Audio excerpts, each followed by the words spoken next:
Colin Harding, who's a Latin America analyst and director at Latin-Inform.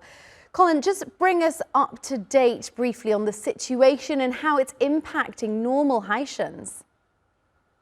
Well, it's pretty desperate. It has been quite difficult for pretty well everybody for a long time. It is getting worse and worse. The neighbourhoods that appear to have been attacked in the last 24 hours were previously pretty well immune from the violence going on down in Port-au-Prince. These are hillside residential areas, Pétionville and other communities further up, which organise their own sort of self-defence militias, if you like, and coordinated with the police. But that seems to have broken down now, and the gangs have switched their attention to these previously fairly safe neighbourhoods. So the situation for pretty well everybody now is becoming intolerable. So it seems like violence is spreading.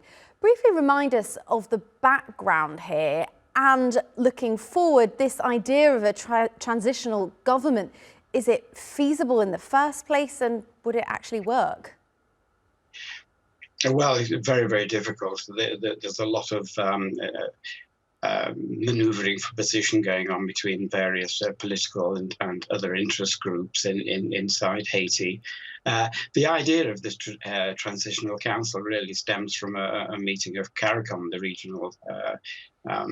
regional body representing the Caribbean, with Anthony Blinken, the US Secretary of State, present, in which they suggested that this should be formed with 7 members and asked for nominees.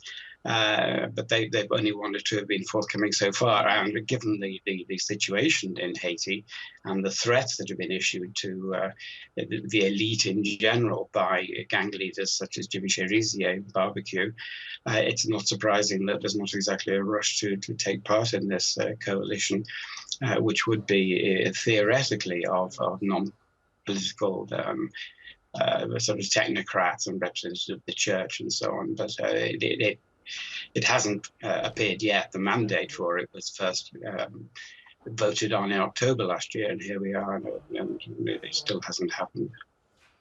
Things getting worse and worse on the ground. Some people have questioned why other nations are so unwilling to step in, but also if they were willing, and given the history of Haiti, would Haitians and the local people and the gangs actually accept them? Well, you're quite right to say that there have been so many foreign interventions in Haiti, really, since independence in 1804.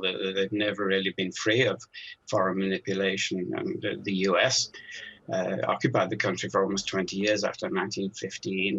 There have been any number of UN missions and so on, which have, if anything, have made the situation worse very often. After the 2010 earthquake, there was a big UN presence in Haiti, but they were blamed for violence against women, for a cholera epidemic was blamed on a UN unit for not disposing of its sewage properly. And really the feeling of Haitians is they really don't want more foreign intervention, and certainly Cherizier and people like him have made it pretty clear if these people, this mission, which is supposed to be led by the Kenyan police, is ever going to arrive in Haiti, providing they just want to sit down and talk, that'll be all right. But if they try to suppress the gangs and impose order with violence, they will be met by very strong